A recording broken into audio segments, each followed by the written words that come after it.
Welcome to the Employment Law and HR Podcast with your host, Alison Colley.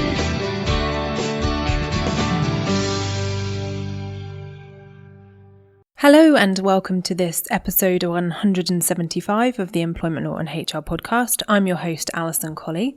I'm an employment solicitor and HR specialist, and I run the firm Real Employment Law Advice. We provide advice and assistance to both employers and employees on all aspects of employment law. So if you have a particular question or an issue going on in your organisation or business that you would like some advice from a qualified and experienced solicitor, then do not hesitate to get in touch. Lots of the time we can offer you a fixed fee or a guaranteed fee so you can be sure of the costs that you are incurring from the outset. The best way to get in touch is to either email me. My email is alison@realemploymentlawsadvice.co.uk, or alternatively, you can call our head office on 01983 897 003. And if you call during the working hours of Monday to Friday, 9 to 5, then in most cases you can be put straight through to a solicitor to talk about your issue with no cost and no obligation to you. For those of you who listened to last week's episode, you'll know I was interviewing Kate Davis around the issues for management that may occur when implementing hybrid working. And in this episode, I'm going to go through some of the practical steps that I think employers should follow. So without further ado, I'm going to get into this week's featured content.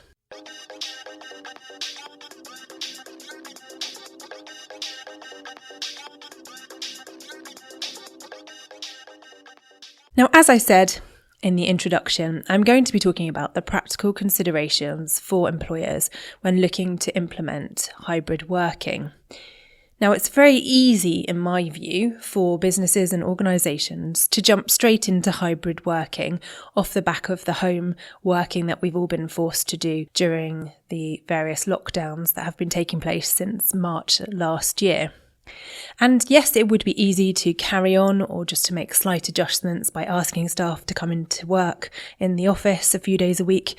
But in my view, if you are making or you intend to make hybrid working a long-term plan for your business, it's really important that you take the time to plan the whole thing out and to really consider the issues that may arise. Many of us have been working from home in the last sort of 16 months or so, and that's because it has been forced. And we have been living in a very different world, and what's been going on outside the home and outside of work is very different, and it has been a forced situation. So I don't think that you can rely on all the things and the measures you've put in place for home working to be successful with hybrid working once the world reopens and once people are returning to normality. Now, it may work successfully for some businesses for a short period of time, but actually I'm not sure that it's sustainable once things return to normal. I think what we have to realise is people's mindset, managers' mindset, the way people will be thinking, the way customers and clients will be thinking is very different as well. And so I think you really need to put some thought into how this is going to work.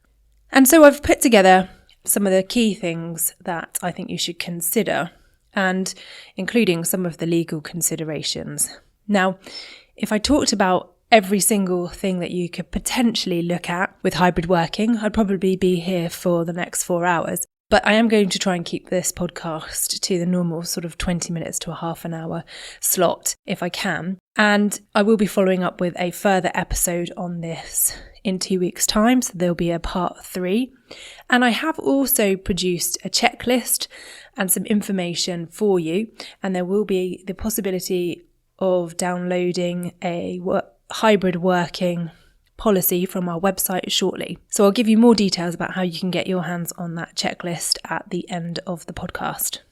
So the first thing I think you need to consider if you are looking at implementing hybrid working is to consult with staff. Now, I know lots of organisations have sent out questionnaires and have asked their staff what they think about the possibility of doing hybrid working or home working or fully back to the office, and have asked what people's opinions are of that. Now, whilst this is a very good starting point, it isn't enough to consult with staff by asking their opinion on which kind of work they would like. You need to consult with them in a meaningful way, either with groups of employees or via the trade union or employee representatives. So to take your list of things that you need to consider and decide around hybrid working, and then engage in discussion with staff about this. Now, of course, the decision-making process lies with management, and management should be the ones that are signing this off. But it's really important that you get the buy-in of staff and get their opinions and views on how it will work on a practical basis. So the first thing is always to open a dialogue and consult with staff. The second thing to consider, and this will impact how you go about implementing the change, is are you intending this to be a temporary arrangement, i.e. until the worst of the pandemic has gone or we're back to complete normality, or are you going to make it a permanent thing? And if you are going to make it a permanent change, will you allow for a period of review? So will you have a trial period for hybrid working before you go fully permanent?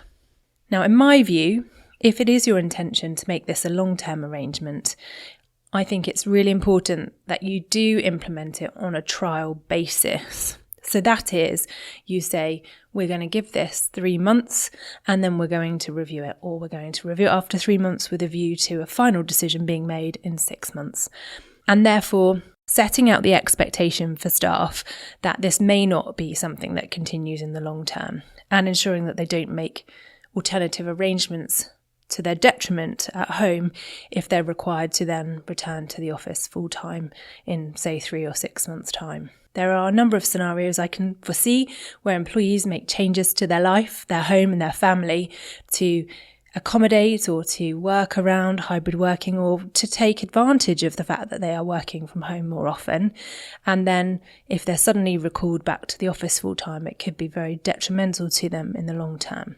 So really give consideration to how it's going to work in terms of the timing of the implementation. The next step moves on to some of the practical things I think you need to consider, and that is around the frequency of time that people are in the office. Have you decided, or how will you decide, how many days staff are required to be in the office? Is this going to be done by way of consultation with all of the staff, or are you going to poll the workforce or decide on a team by team or department basis? But you do need to, in my view, set out the minimum number of days that individuals are required to be in the office, so that you do have a truly hybrid working situation and not having a situation where employees are permanently at home because they haven't been required to attend on set days.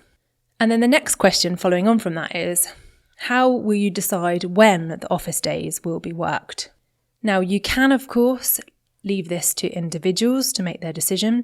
So you could say you're required to be in the office a minimum of 2 days a week. We don't mind when you come in. Now that's all well and good, but you are likely to find that you have the higher percentage of staff in midweek, and people would rather work from home on a Monday or Friday when they have more flexibility. This is okay if your business can work like that, but in my view, it could create problems, as I say, in terms of arranging meetings or fulfilling client needs, and also if you're planning on downsizing your office space so you won't have enough space and desks for the same number of employees if everybody's coming in on the same day. So I think you should really be giving consideration to what days you require people to be in. And this leads me on to the next question I think you should be asking yourself, which is, how will it work in practice in the office? Will you have enough desks and equipment for one per employee, or do you plan on having hot desking or shared desks? Now, if you have downsized and you're planning on having different teams in or different departments in on different days, then it may very well work to have a hot desking or shared desk situation. Of course, you need to give consideration to the cleaning of those once people have left and how you deal with making sure that they are sanitised between users. But also with that, if you are doing a hot desking or shared desk situation, I think you really do need to be prescriptive about when people come in. And that is saying, if you're going to be a hybrid worker, then you work 2 days in the office and 3 days at home, rather than saying you have to be in for a minimum of 2 days and then letting people choose if they come in or not on the other days. You could find that you end up with people coming in more often than you expect, and therefore you run out of space. So again, another reason to not just let this drift on or for the employees to make their own rules about it, but rather set out in your policy exactly what your expectations are. The next thing you need to consider is whether you need to change employment terms, so their contracts. And will you be doing this by way of a change to the employment contract, or will you be putting together a letter to vary the terms? So once you've decided whether you're going to make this a permanent change or not, and all of the details around how it's going to work, then you will need to look at whether you need to change the current employment terms between you and the employee. Now, the employee's place of work is one of the minimum legal terms that you must provide to staff in their employment contract or written statement. So if you are changing that in any way, you do need to notify them and issue a formal notice of change to their terms. It may be that if you're doing this on a temporary basis, that you issue a letter that says, on a temporary basis, your place of work is now the office and their home, and this will be reviewed on X date, at which point we will then decide if this is going to become a permanent change to employment contract or remain temporary for a further trial period. Either way, you need to make sure that you are setting out to employees exactly what is required of them in terms of their place of work. Now, I have heard from several employers who want to keep the contractual place of work as the office and therefore have the office as the base of employment and include hybrid working as a way of saying you can flexibly work from home. Now, this is fine if that's truly how it's going to be. If it's going to be a case of, yes, you can work from home when you want to, or if you need some quiet time, or to work on a particular project or something, or to be home when you have a tradesman coming. But if this is going to be something that's happening on a regular basis, that you are putting in place a variety of rules around, including rules around when they can and cannot come into the office, in my view, you're making a significant change to their employment terms, and therefore I'm of the view that you need to set this out in writing. Now, there is no reason why you can't say that we're moving to, let's say you've decided after a trial period, a permanent change to hybrid working.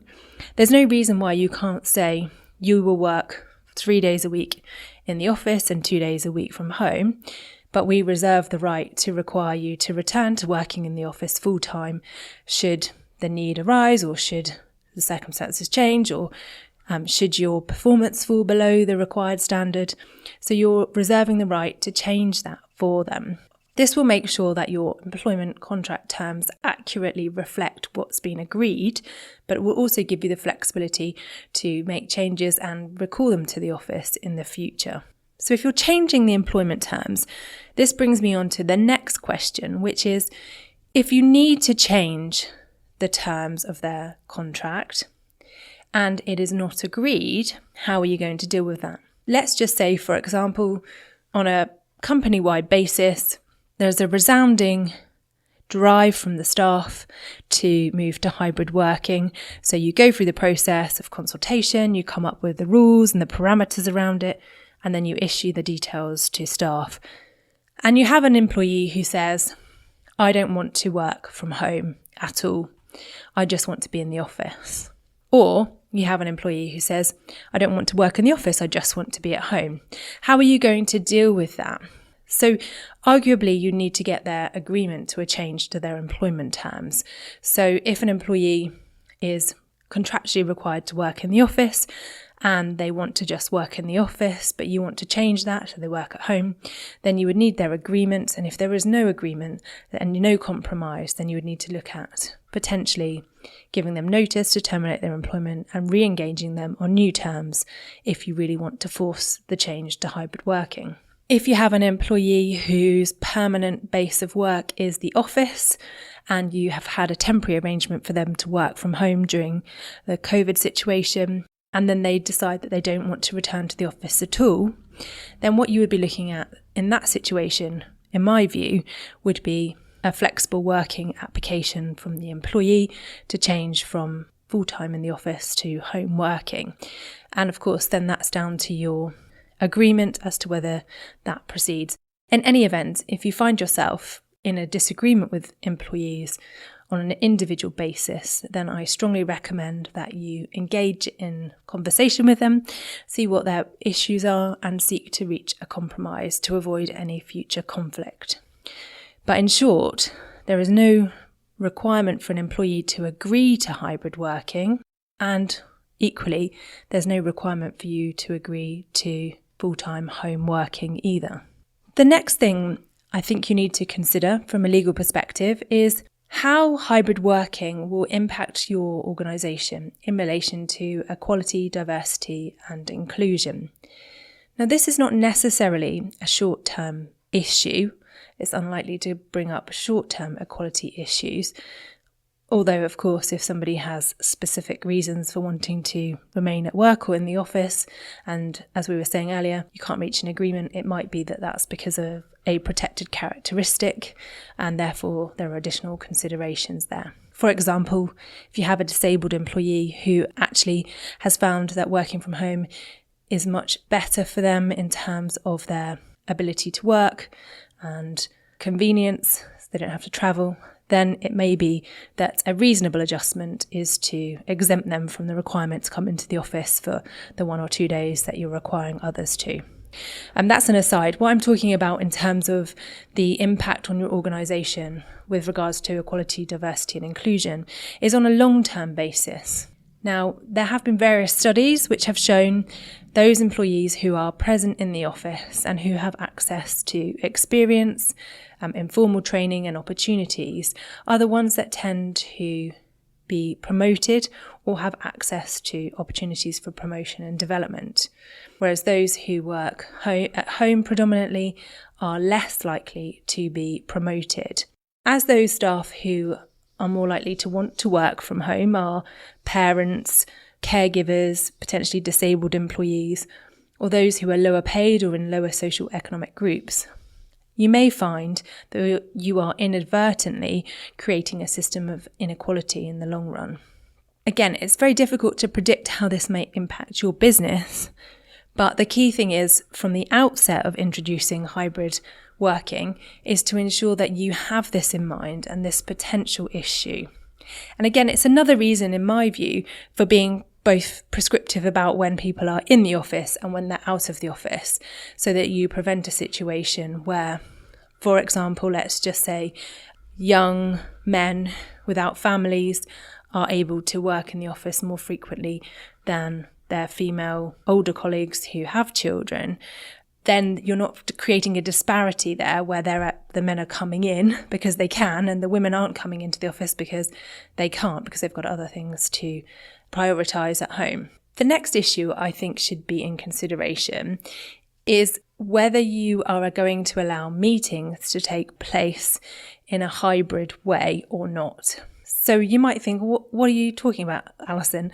Why do we need to consider this in our hybrid working policy or plans for hybrid working? Well, in my view, I think that hybrid meetings, so what I mean by that are meetings that take place where some people are in a meeting room together and others are virtual, so on Zoom or Teams or something like that, can create a situation of unfairness and can make people feel disengaged, because inevitably conversations will take place between staff who are physically in the same room before meetings officially start and after meetings finish. So those colleagues who are at home and are attending the meeting virtually will miss out on some of that discussion and or potentially some of the things that come up in those meetings. So I'm firmly of the view that you need to have either in-person meetings where everybody attends, or you have virtual meetings where everybody is virtual. Now, you can, of course, have a virtual meeting with people who are in the office. So you could have people in their own offices or at their own desks connecting in virtually, which would help to alleviate some of those issues that you would get if you had a hybrid meeting. But I think, again, it's one of those things, isn't it, that you need to give consideration to how it's going to work in practice. Because once you start doing it, then issues may start to arise and it can be very difficult to unravel it after the event. The next thing I think you should consider is who is going to bear the cost of travel to the office when employees are required to travel to the office. Now, you might say, well, that's obvious because when they travelled to the office before, they would bear their own costs. But now that you're moving to a hybrid model, again, I think it's important that you set this out. And this leads me on to who's going to pay the costs for working from home. And it may be that during the pandemic, you have been paying contribution towards internet bills and utility bills for the time that the employees are working at home. And that might have been a temporary arrangement whilst they were working at home full time. But what are you going to do when they're working at home part of the time? Are you going to continue with those contributions, and at what level?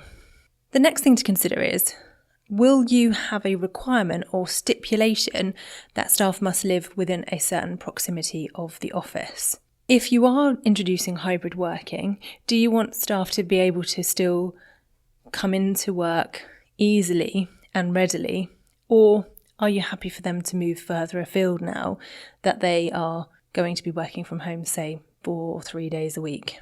It is important to address this kind of thing at the outset because people may be making decisions now based on the fact that they would be working at home more often than not, and therefore they might be looking to sell up and move to the country, or to downsize, or to even increase the size of their home so that they've got a dedicated office space. So it's really important that you address that issue.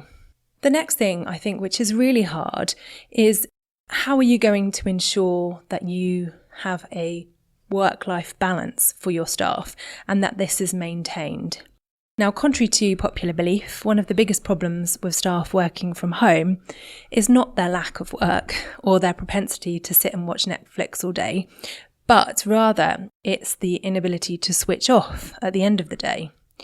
And you may have found already during the pandemic that many staff do blur the boundaries between work time and home time or downtime. And so what are you going to do to ensure that they aren't working excessive hours? Of course, you have an obligation to ensure the health and safety and well-being of your staff. And one of these things is making sure that they aren't being overworked. Now, my recommendation is, again, when you're setting up hybrid working, that you set boundaries and standards and the expectations for staff from the outset about their working hours, and ensure that they're detailed in your hybrid working policy. And again, you should train your managers about how to deal with the situation where they have an employee who is working more hours than they should be. So, for example, if you have an employee who's regularly sending emails late at night, it should be the manager who addresses that by way of a conversation with the employee, making it clear that actually it's not required for them to work that late and it's not something that they should be doing, and asking them exactly why they're doing it. Is there an issue with their workload?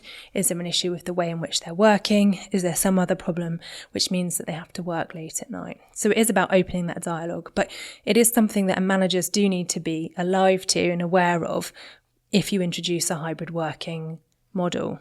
Another thing to consider when you're putting in place your hybrid working policy is what will happen in the event that you have to undertake a disciplinary meeting or some kind of grievance meeting or investigation? How are you going to deal with that? Will that be dealt with virtually, or will you wait until the day when the employee is required to be in the office to hold those meetings? Equally, if you find that somebody has a dip in their performance, or they're not reaching their targets or meeting the standards that you require, how are you going to address that? Is it going to be that as soon as somebody's performance drops and capability discussions start, they must return to working in the office? Or are you going to manage that until they're on a performance improvement plan? How is it going to be set out from the outset, how you deal with staff who aren't maintaining the work level that's required while they are working at home?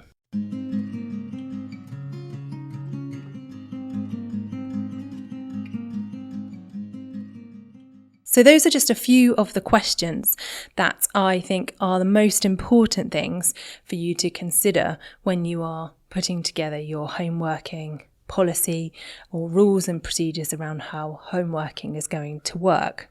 I have put together a checklist which sets out all of the points that I've discussed in today's podcast, plus some additional points to consider. And you can get a free copy of this by going onto our website, realemploymentalradvice.co.uk/DIY-documents. And on there you'll find a link you can download the checklist. And there will also be a hybrid working policy example on the website for you to purchase shortly. Of course, if you have any questions or you'd like any specific advice, or if you'd like us to help you implementing your hybrid working procedures or hybrid working model or policies, or if you'd like us to create any documents for you, then we can do that for you, usually, as I say, for a fixed fee. If you have any questions about hybrid working or you have any specific questions that you would like answered, then please do not hesitate to get in touch. The services that we can provide in this regard are advising you on the process for consultation, preparing documents, providing you with bespoke hybrid working policies, and we can even run the meetings with staff for you and produce all of the documentation that you may require.